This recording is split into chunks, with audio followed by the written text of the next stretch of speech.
Alright, so this is my first vlog about film photography. I'm not going to show how and why I started film photography in this first video.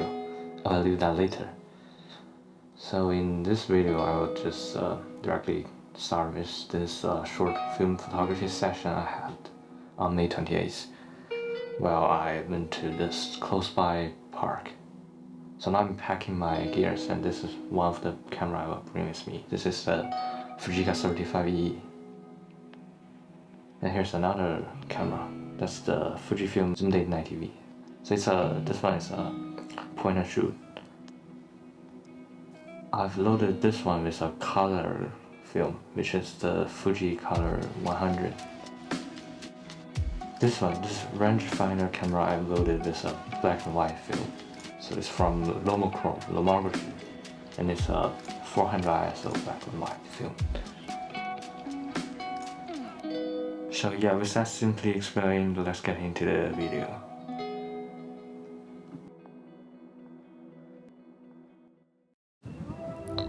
So I'm heading to this nearby park called the Changping Newtown Riverside Forest Park, or in Chinese it's Changping Xincheng Bianheng Senlin Gongyuan. So this is like the only spot and also the best spot I have to go to for a photography trip. On my way there I've had some shots. Let's start with this one. This is just right outside of my home, and I just spotted this old guy collecting those plastic bottles and packages from the trash cans. It's something you always see around here, and I feel like it's quite interesting, so I just captured that. So it overall provides that kind of documentary feeling. It offers this kind of harsh feeling about what the reality is and how people live in it. And the image, I would say, works well.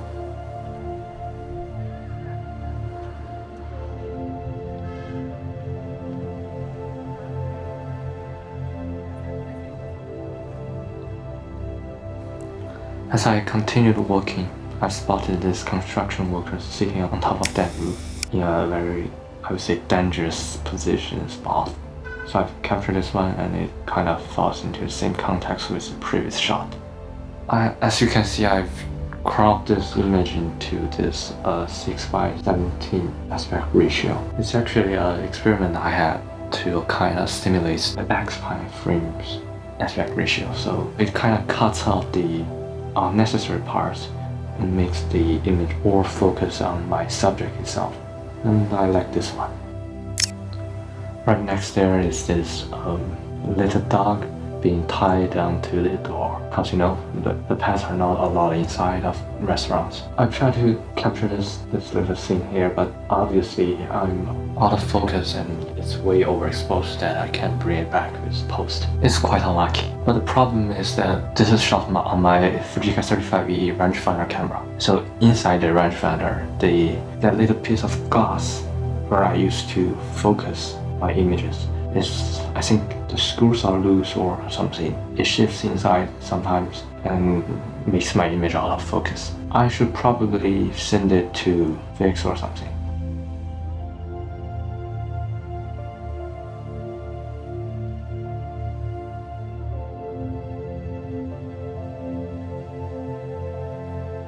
The next thing I've spotted on my way to the park is this truck over here.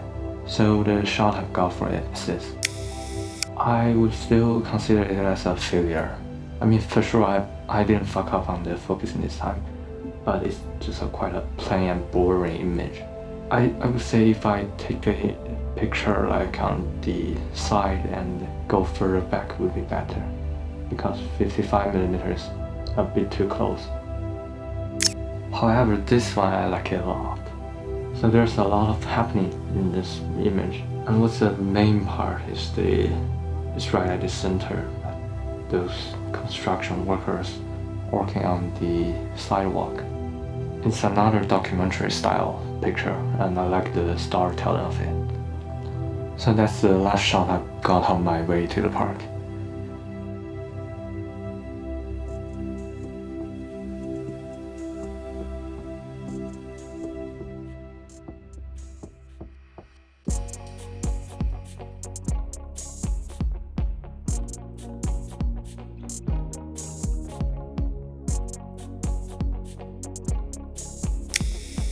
Now starting with the shots I've got in the park, these two are my favorite ones. The left one shows this signal tower or something, I'm not so sure exactly, in the middle of that prairie land, and the frame is clean, nothing is distracting. So when I walk through this section of a path that just leads me out of the woods, it brings me to this scene. I like the scene for how it combines human activity and wildness, so I captured it. The right one is a quite simple image. It just worked out well. So it was desaturated due to the accidentally underexposed made by my point-and-shoot camera. This kind of effect actually makes that kind of feeling I can't really explain stronger. It's like maybe a bit of loneliness and a bit of something else. I just love it anyway. The left one here, I would say the subject, the scene overall is just perfect, but since my point-and-shoot camera only has a 30 to 90mm zoom lens, and 90mm is still not zoomed in enough for this one. The right one is shot about an hour before sunset, and that day was just so cloudy. At this golden hour, the sky looks extraordinary, with those streams of sunlight passing through small gaps between that dense cloud.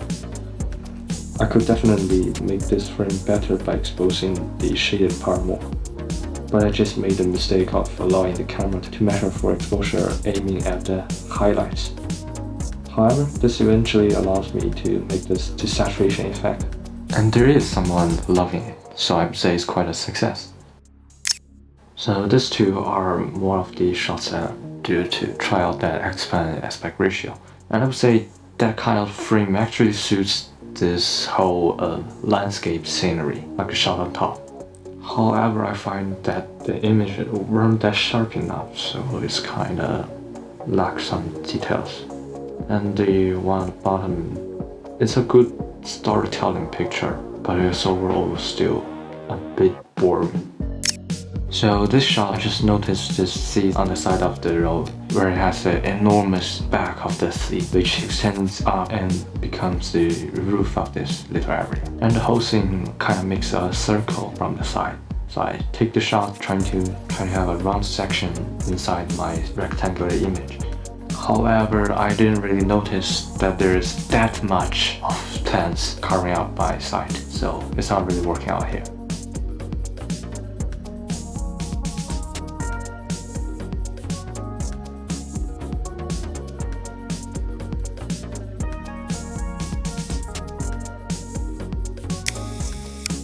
These two shots, I would say they're just some random shots, because yeah, they're alright with the exposure, but you know, the composition and the subject chosen is just boring. It lacks that ability to tell a story, and storytelling is very important for still images. These two images, especially at the left one, I would say they did the storytelling job very well.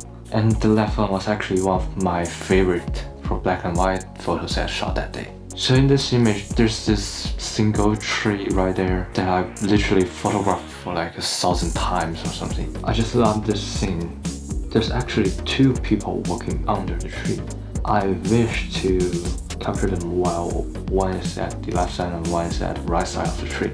However, I failed on that, but all this still gives me that almost perfect scenery. And the right one is another gorgeous golden hour cloud scene. However, there's more foreground, and I think with more foreground the composition actually works better. This left one is captured while I'm walking by the riverbank. So this shot is obviously underexposed badly, but I didn't even expect it to work at all, since it's the 37th frame of this roll. You know, this is my first time using my point-and-shoot camera, and getting a somehow usable 37th frame is something new to me. So I guess I'm pretty satisfied already. I like how the guy in the scene interacts with the environment and the reflection on the water surface. For the shot on the right, it's just a plain old underexposed landscape photo. There's really not much to talk about. With digital cameras, I always took those soaring bird shots, and here's two of the soaring bird shots I've tried with film cameras, and more specifically a point-and-shoot film camera. And I think they are okay, and the right one, I kinda likes it. So they really falls into the category of minimalism photos. Both of them, there's only one bird soaring across that fabulous cloudy sky. And I don't know why, but I seem to get attracted by the number 1. I always choose to have one subject only in my photos and isolate it from the surroundings to create that feeling of loneliness. These two shots are some examples of them.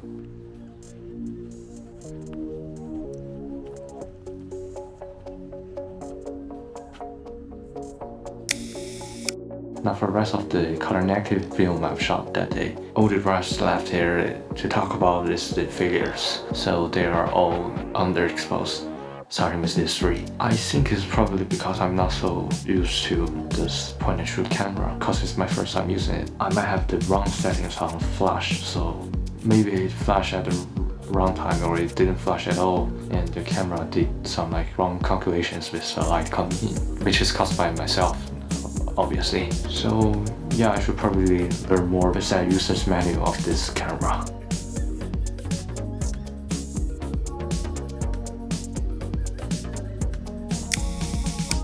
And there's 2 more shots that are totally underexposed. If they aren't underexposed, they might come out well, but it is what it is, so let's continue.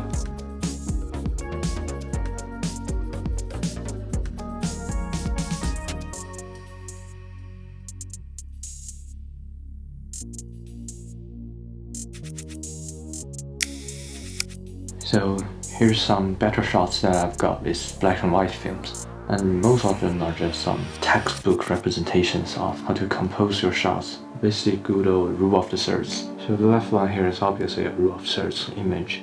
However, the right one is more of a center composition. And they all works well. The scene is just plain and boring, but the image looks fine. This one is also a composition with rule of third. It's simple, but looks well.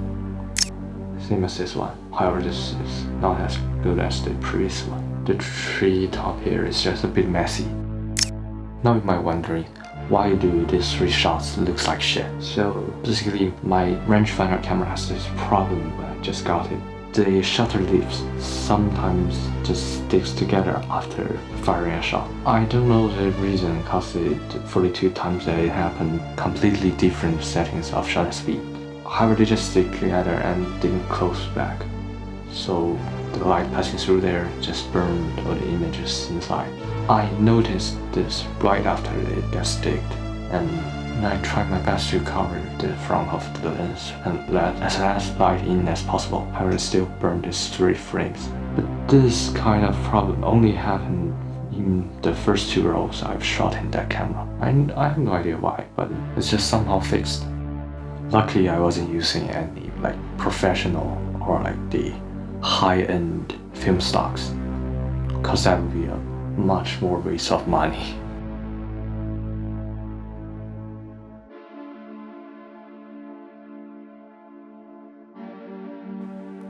So that's it for today's video. Thank you so much for wasting your time to listening to me and talking about all this nonsense. Please catch up on the next one, and see ya.